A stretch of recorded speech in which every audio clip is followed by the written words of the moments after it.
What's going on, guys? It's Jimmy here. Welcome to our daily show where we discuss the fourth stimulus check update, the stimulus package update, the debt limit ceiling, money, investing, and the stock market. Pretty much everything you need to know about.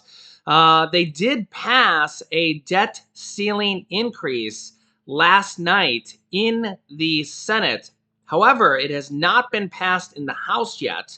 I'll be telling you when that is going to happen, what is expected to happen in that process, as well as the Republicans are very upset that only 11 Republicans passed that bill in the Senate last night, the debt ceiling increase, which they really needed to do this or else the country defaults.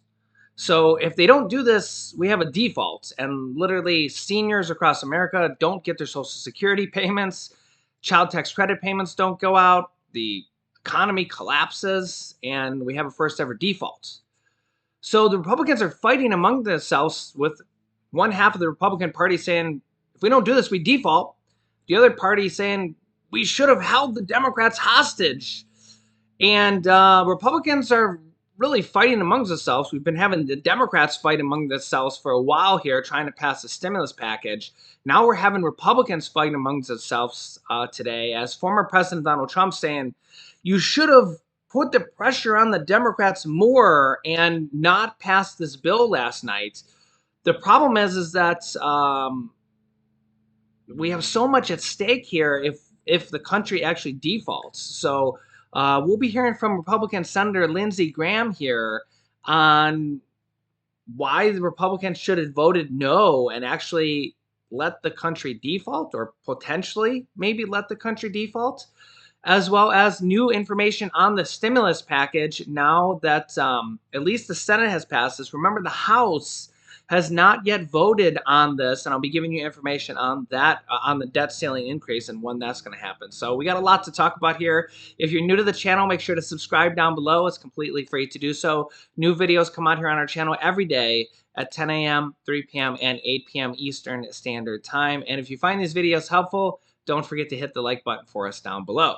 Okay, so yeah, as you can see here in this headline, the Senate approves a short-term debt ceiling increase last night, and the vote was 61 to 38. Only 11 Republicans out of 49 Republicans, I think there was one that didn't vote, only 11 Republicans voted yes on the initial vote to proceed. Then, after they basically granted the Democrats the vote to proceed, the Democrats only needed 50 votes so that the Republicans wouldn't filibuster the vote. Then the Democrats were able to pass it without any Republican votes. I know this gets a little complicated. Then the Republicans basically granted the Democrats the right to pass the vote without them filibustering it. So the Democrats were able to pass the debt limit ceiling with only 50 votes. So, but Republicans are really fighting amongst themselves. And remember, former President Donald Trump was saying, don't pass the vote, basically essentially saying, let the country default. What? The problem is if the Republicans would have actually done this, this would have been catastrophic for America. And Social Security payments might have been delayed or not gone out. Child tax credit payments, same thing. Payments to servicemen, military, the full faith and credit of our United States. I mean, pretty much worst case scenario, an economic collapse. The stock markets, everything you can imagine if the country defaults. We've never had a default. And this is what former President Donald Trump was voting or urging the Republican senators to vote against what Mitch McConnell, the leader of the Republicans in the Senate, was saying, we got to make a deal and prevent a default. And only 11 Republican senators voted yes to do it, and they needed 10, so they only passed the vote by one vote. Here's what Republican Senator Lindsey Graham has to say as he kind of gets grilled on this. You're not going to believe this. Check this out. Action. South Carolina Senator, he's not one of the 11, Lindsey Graham. Senator, you had some strong words for Mitch McConnell and your fellow Republicans. Why on earth would Republicans at this moment be helping the Democrats? Well, we screwed up. For 2 months, we promised our base and the American people that we would not help the Democratic Party raise the debt ceiling so they could spend $3.5 to $5 trillion through the reconciliation. At the end of the day, we blinked. Two things have happened. We've let our people down, and we've made the Democrats believe we're all talk and no action. At the end of the day, every Republican voted against raising the debt ceiling. Every Democratic senator voted for it, but we had a process in place. We made a promise for 2 months that we would make them do it without our help, and we folded, and I hate that. We're in a hole. We got to dig out of this hole, and we can. We shot ourselves in the foot tonight, but we'll revisit this issue in December. This issue comes back again in December. But slow down, Senator. I don't want to talk about December. Hang on a second. For 2 months, the Republican caucus in the Senate, you were all united. You were united until the day before yesterday. You were united. Literally. I mean, you think about it. Today's Thursday. You were united on Tuesday. You weren't going to do this. Yes. Why did Mitch McConnell do this and then twist the arms of, and we'll put up the names of the 11 Republicans that caved? You know, why at the last minute did Mitch McConnell do what he said he wouldn't do? Here's what he said. And I like Mitch. I like all my colleagues. We're in a bad spot, but was self-inflicted. He said that if we continue to do what we promised to do, there's a threat from the Democrats they will change the filibuster rule and blow up the Senate. We cannot live that way. When President Trump was in power, he asked us to change the rules every day, wanting us to get our way, and I said no. So I have no sympathy for the Democratic Party threatening to use the filibuster to implement their socialist agenda. At the end of the day, we cannot be extorted and live this way. We should have stood our ground and played this out. I don't believe they would have blown up the Senate over this. We gave them a path to raise the debt ceiling through reconciliation. Senator, hang on we just a second. didn't want our fingerprints on it. Joe Manchin said today again that he wouldn't use the nuclear option. So that if it was a threat, it was an idle threat that wouldn't have manifested, you know, assuming that Joe Manchin was a man of his word. OK, so that, you know, and does that mean the Republicans, all the Democrats have to do is say, we're going to use the nuclear option? Well, we're going to be a hostage to the threat of the use of the nuclear option and then give up on core values and promises? That's what we may have set in place. We may have made ourselves susceptible to this tactic in the future. Joe Manchin and Sinema have been great. I really do believe changing at the last minute, using the excuse of changing the filibuster, has made us less effective in the body. The Democrats are going to look at us differently, and the people that we represent are incredibly disappointed, and there was no reason to do this. Don't say things that you can't deliver on. We could have delivered on this. We chose not to. This is coming up again in December, and if we do this again in December, we will shoot ourselves in the head as a party, and I will do everything in my power to make sure we do not do this again in December. Senator, it's a pretty sad, pathetic day. And, you know, this is the Republican Party pre-Trump. You know, the Republican Party in many ways created Donald Trump. People like Mitch McConnell created Donald Trump because a lot of swamp creatures did exactly this kind of garbage and didn't fight, didn't keep their word. And Republicans said, you know what, we need a disruptor, we need an iconoclast, and somebody that's going to really keep their word and fight for us. That's why Donald Trump will get 50,000 people at a rally, and Mitch McConnell will get 5. A big difference. It's sad. A sad day for the Republican Party, and that's why I'm not a Republican. Senator Graham, thank you. Wow. So there you have it. Please let me know your thoughts on this, because there's a lot of dissension here. Especially let me know if you're a Republican. Again, if you probably know, I don't consider myself a Republican or Democrat because I don't always agree with Republicans and I don't always agree with Democrats. I like to look at myself as a realist and try to put myself in the middle and decide logically as a realist. I just look at myself as an independent. The problem with this argument that they're saying right there is that if they vote no, what's the solution? So let's just play this out here. The Republican Party, they only passed it by one extra vote. 61 that vote to proceed was 61 to 38. Let's just say the two more people vote no, and if it was 59 votes, then it fails. Okay, and then let's just say that they hold their ground and that's what they continue with. Then the country defaults a few days later. Does the Republican Party win? Yay, we won. The country defaulted. Is that a win for the Republican Party?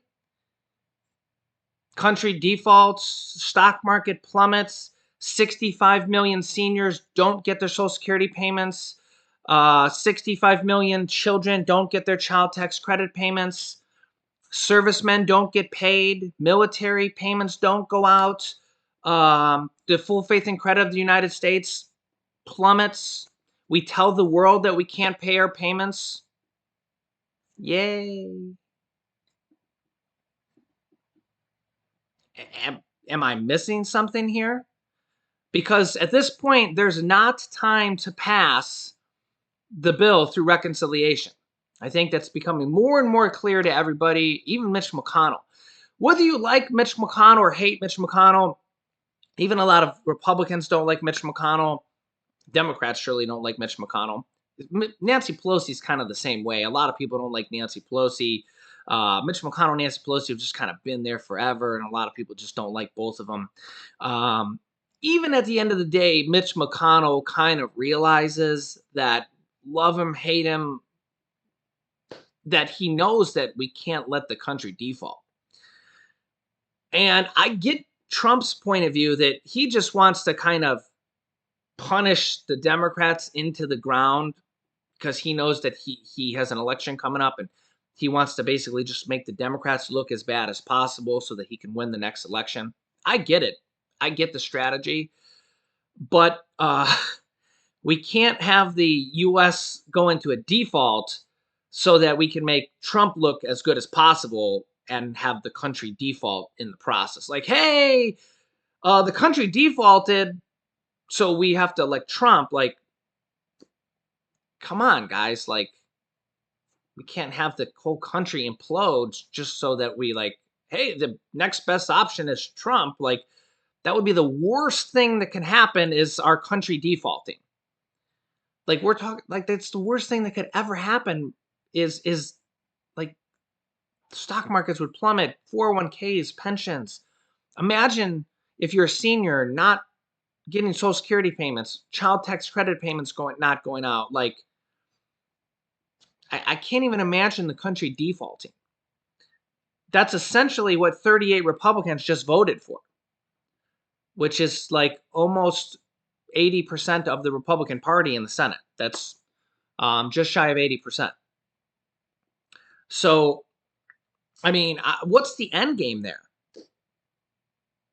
Let me know your thoughts if you're a Republican, because it's like we're only a week away from a default. A default. Now, a default is not a government shutdown. You can't have a government shutdown and say, hey, we got a government shutdown. You can't have a default. You can't do it. You can't even go a day into a default because it's like, boom, it's like a nuclear option, like in a different sense. It's you can't do it at all. You can't have one day of a government default. And the problem is as they kind of mentioned there, is that in 2 months from now, this is only a short-term kick the can down the road. Are we going to have this situation in 2 months? And now the Republican Party even thinks worse of the situation. Are we going to have the situation in 2 months from now and it's going to be even worse? So I really fear for our country sometimes because I feel like this debt limit is a terrible, terrible thing for our country that they need to get rid of. And I feel like nobody really wants to get rid of it enough to get rid of it, but they really need to get rid of it. It's like getting rid of the filibuster. And you heard Lindsey Graham mention that former President Donald Trump wanted to get rid of it. And Lindsey Graham was one of the few Republican senators that don't want to get rid of it. Just like a lot of Democrats want to get rid of it, but Joe Manchin's one of the few Democratic senators that want to get rid of it. And it's like the filibuster is one of those things that lingers around. The filibuster is the 60 votes that That's the rule that you need 60 votes in the Senate to pass a bill. And it just kind of lingers around year after year after year, even though Democrats want to get rid of it now.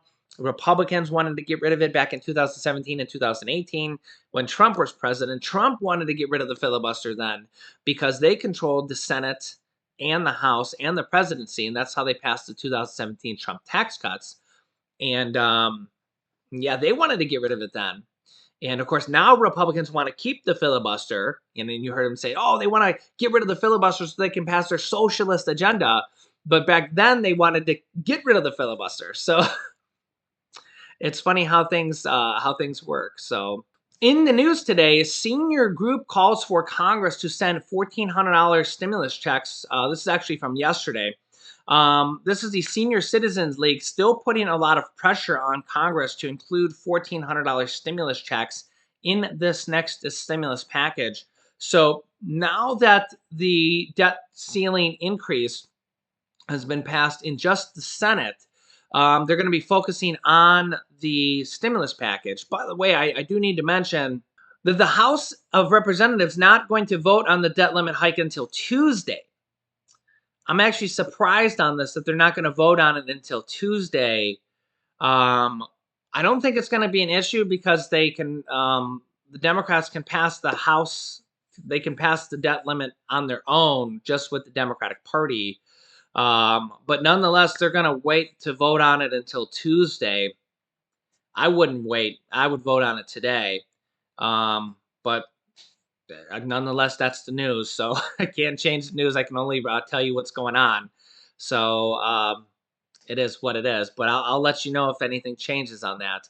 But they are still getting a lot of pressure to put additional stimulus checks into this fourth stimulus package, in addition to the monthly stimulus checks called the child tax credits. Remember, they are expected to extend those monthly stimulus checks called the child tax credits if they can pass the bill. If they can pass the bill is the big thing. Remember, Senator Joe Manchin is still, kind of a big deal here. Joe Manchin and President Biden actually just met yesterday. They huddled on the reconciliation bill. They had a meeting yesterday as President Biden and Joe Manchin are trying to come to a deal. Joe Manchin is really the biggest thorn in the side of this stimulus package. And now that the Senate has passed the debt limit increase, I think the Senate at least can breathe a sigh of relief. The House still has to pass the bill on Tuesday. That shouldn't be a big issue because, well, the Democrats can pass the bill on their own. And I don't think there's going to be any Democrats that will vote against it. We may see a few Republicans vote for it. Remember, we had what was that, about 11 Republicans in the Senate, so that's 22% of the Republicans voted yes on it. I'm still really shocked that Republicans want to vote to let the country default.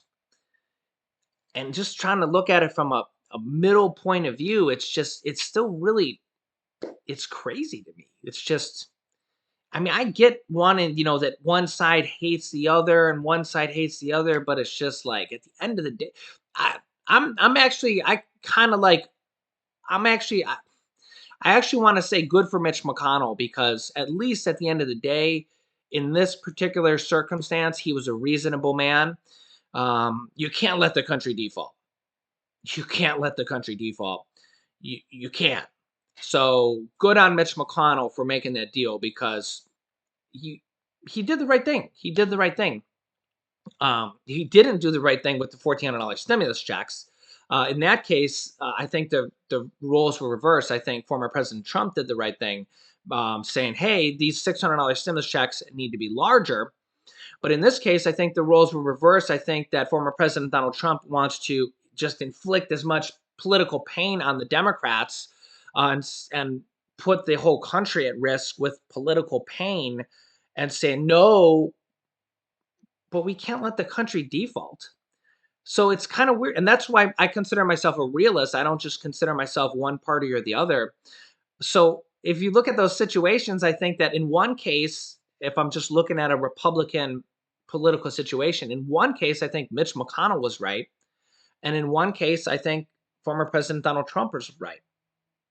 So in a Mitch McConnell versus Republican or Mitch McConnell versus Trump's battle, um, in one case, I think Trump was right with the $1,400 stimulus checks. I think Mitch McConnell was really, really wrong there, blocking those $1,400 stimulus checks, the Cash Act. Those should have went out to the people. Mitch McConnell was really, really wrong there. I don't think he should have blocked those. He solely blocked those. I don't know why he did that. I think he cost the Republican Party the Senate. He cost them those 2 seats, and he cost himself the Republican majority lead in the Senate. But in this case, I think former President Donald Trump is wrong because you can't let the country default. I mean, I get that you want to win the next election. I get that you hate Democrats, but we can't let the country default. That's the worst thing ever. And we're only a few days away from it. Like, what's the end game? What's the end game? Right? Like, the Democrats do not have the time to pass the reconciliation package at this point. What's the I don't get it. Let me know your thoughts in the comments, especially if you're a tried and true Republican. What's the end game? Right? We only have a few days at this point. Like, you have to let the Democrats pass the bill. So that means you have to let the bill pass in the Senate. So what Mitch McConnell did is the only option that I see. I don't see any other option to do it. I also hope that these groups keep putting a lot of pressure on Congress now that the debt ceiling will simmer down here. It's still kind of shocking to me. I'm still kind of getting over it. The House will still have to pass the bill. Hopefully there'll be no drama over that. But I think that they should keep putting pressure on Congress for stimulus checks in addition to the child tax credits, in addition to the Medicare benefits, in addition to housing and adult tax credits and whatever is going to be in this package. And there's going to be a lot in this package because it's going to be a huge stimulus package, to put additional stimulus checks in there. And honestly, there could be, by the end of the day, I mean, it's going to be a huge, huge stimulus package, somewhere probably in the $2 to $3 trillion range. So who knows what will be in there. So honestly, keep the pressure on the Democrats. Remember, Republicans aren't going to vote for this package. That's a whole nother issue in itself. So keep the pressure on them. Tweet your senators, call them, email them, your representatives, and let them know, hey, you need help. It's a pandemic, and we're in our time of need. So, keep tweeting them, emailing them, calling them. So make sure to subscribe down below. I will keep you up to date. New videos come out here on our channel every day at 10 a.m., 3 p.m., and 8 p.m. Eastern Standard Time. You can click this video here to watch my newest stimulus check video next. And this video is my newest video on Social Security increases. There's 2 or 3 Social Security increases possibly on the horizon. And you can click on one of those videos next. Thanks, guys, and I will see you in the next video.